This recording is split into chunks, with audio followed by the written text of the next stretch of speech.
তারেক জিয়া সেই বাংলাদেশে আসলো, কিন্তু মা ডাকটা শুনতে পারলো না। মা,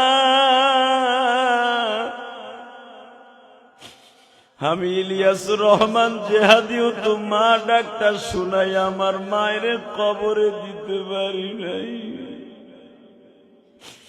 আমার মাও মৃত্যুর সময় আমার বাবারে বারবার বলছিল, আমার ইলিয়াস রে মাদ্রাসার থেকে একটু এনে দাও, আমি একটু ইলিয়াস রে পরাণ বইরা দেখব।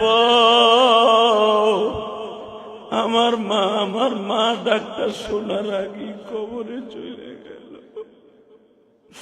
তারেক জিয়া হয়তো একদিন ক্ষমতা পাবে আল্লাহ, তারেক জিয়া হয়তো প্রেসিডেন্টও এক সময় হতে পারে, তার বাবার মতো, তার মায়ের মতো প্রধানমন্ত্রীও হতে পারে।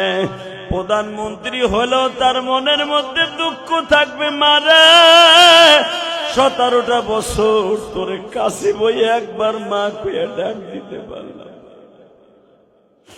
আল্লাহ, তারেক জিয়া হয়তো এখন সারা জীবন মা মা বলে কাটবে। বেগম জিয়ার মা ডাকটা শুনল না।